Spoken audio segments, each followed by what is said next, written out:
Hello ladies and gentlemen, welcome to another episode of Let's Play Warframe. I'm your host of the most, as always, Francois878, and today we're going to be doing our much belated review and build suggestions for the Okina daggers available in the Spectres of the Rail update. Now, these Tenno-made Sai daggers can of course be obtained through the Tenno lab in your clan dojo.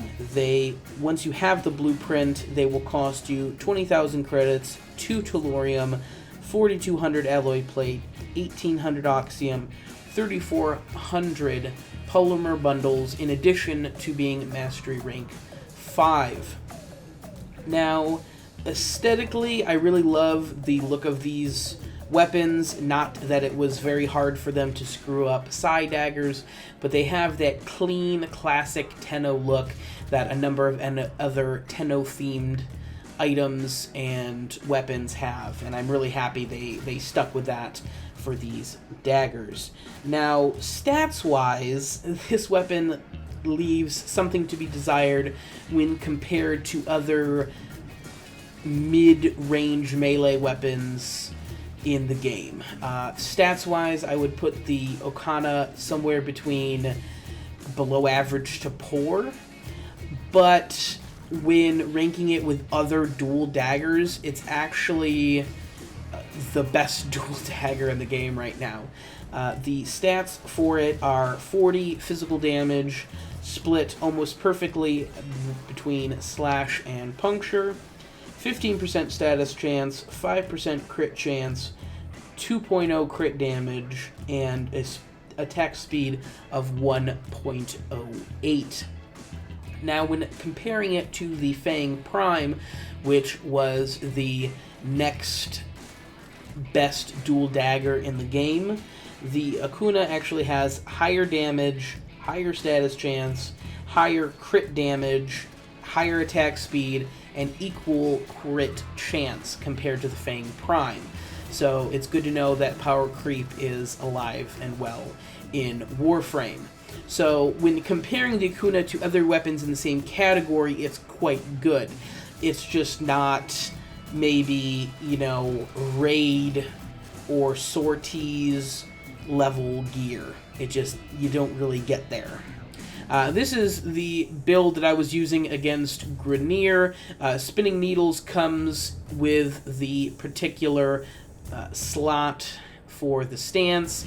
Primed Pressure Point, obviously, or Pressure Point if you don't have the primed version. Fury to take advantage of its attack speed.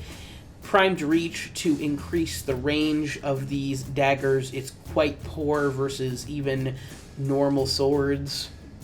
I have Life Strike on there as well, just to increase survivability and allow any frame that you have the Okina on to have some lifesteal capabilities.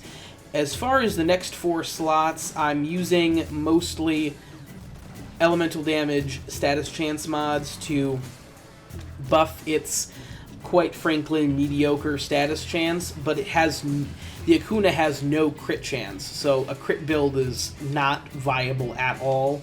I would say you're better off with a status chance build on these particular daggers. I also use Focus Energy to cut down the cost of using Life Strike a little bit so that you can keep a little bit of your energy.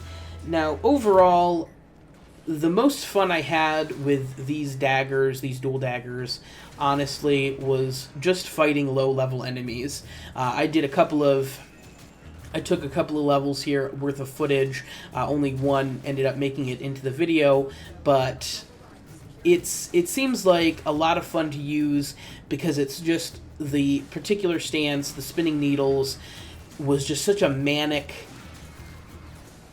stance that it felt like I was just slicing through people, and it was just total berserk mode, and it was a lot of fun to just fly through enemies, and it wasn't as methodical as other melee weapons. Like with heavier weapons that have a slower attack speed, you can't really just attack willy-nilly. You kind of have to measure up your attacks carefully or more carefully so that you can guarantee your hits and guarantee Berserker to activate and so on and so forth, especially with heavier weapons, especially with them.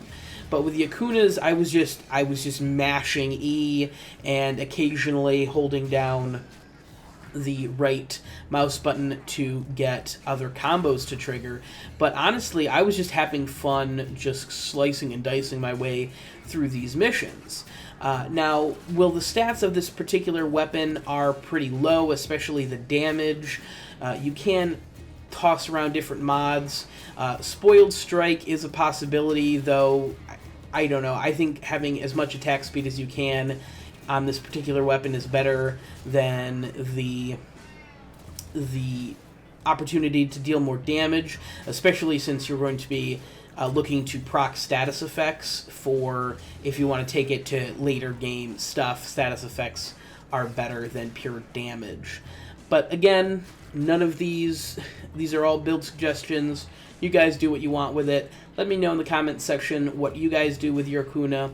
Until next time, ladies and gentlemen, I've been your host of the most, as always, Francois878, signing off.